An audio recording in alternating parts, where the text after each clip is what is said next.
So the third new rule of money is, I think the big mistake is, I hear so many people say it's important to save. That's ridiculous. And the reason that's ridiculous is because what happened in 1971 is crucial.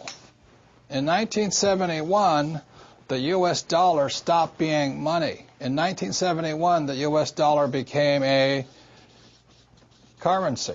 And what that meant is Richard Nixon, in 1971, the president, took us off the gold standard. That's like giving an alcoholic free rein to the bar, or it's like giving somebody who can't control their spending unlimited credit cards. So what's happening is all the savers today are losers. You know, the problem with 1971 is that the federal government keeps printing money, so the value of your money keeps going down.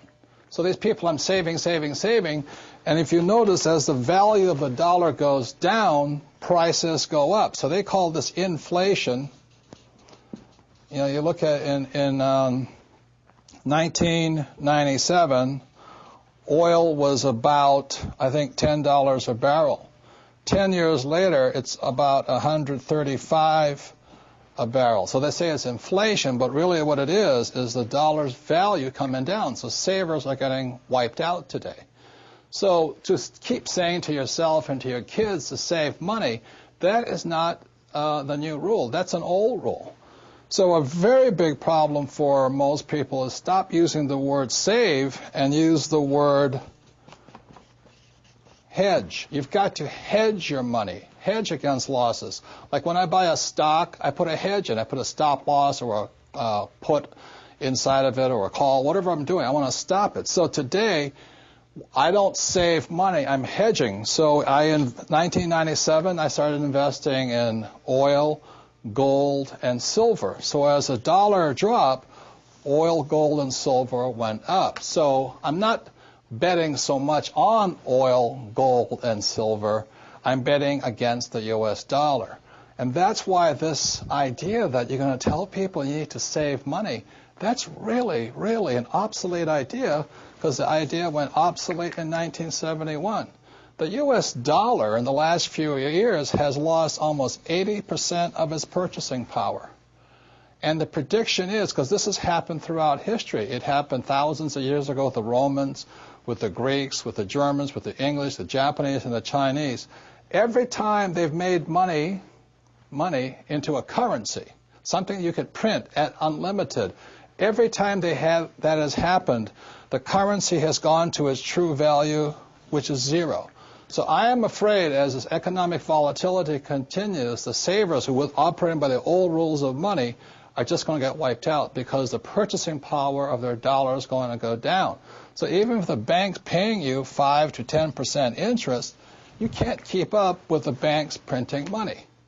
So that's the old rule of money, is saving money, and the new rule is hedge. You've got to be able to see what's coming up as something else is coming down. The last thing I want to point out to you on this idea of saving money is this. One of the biggest misunderstandings in the world today is what they talk about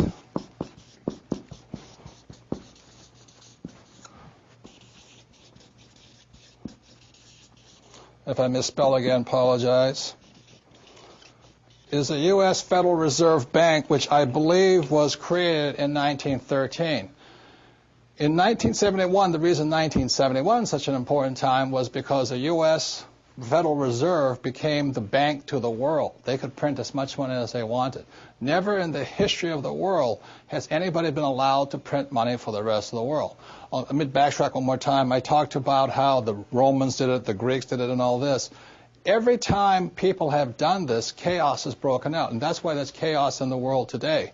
So in 1913, when the U.S. Federal Reserve Bank was created, they were basically allowed to print money for the world. Every time that has happened throughout history, a despot has arrived. For example, in 1933, a man named Adolf Hitler rose to power when the Weimar Republic was allowed to print as much money as it wanted to do.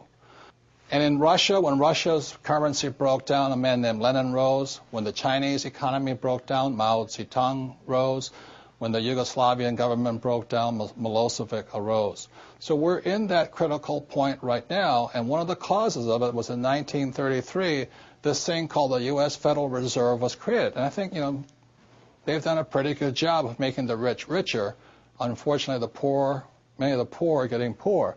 One of the problems of this is you have to understand that, first of all, the U.S. Federal Reserve Bank is not U.S. It is made up of a bunch of international rich guys from all over the world. The second thing, it is not federal. It's not a U.S. entity. It is, again, a bunch of rich banks from all over the world. Third, it has no reserves. There is nothing there. And fourth, it's not a bank. So that's why when I talk to people about really needing to understand the new rules of money, which really began to take effect in 1971 when we were allowed to print money for the rest of the world, is understanding that this system here is causing the rich to get richer and the poor and middle class to get poorer, but most importantly, the lower middle class is almost getting wiped out. High prices, volatilities in the market, food getting more expensive, gas getting more expensive, savings getting wiped out, home values going around. And the reason the troubles have started, again, is the U.S. Federal Reserve Bank is not U.S., it's not federal, there's no reserve, it's not a bank.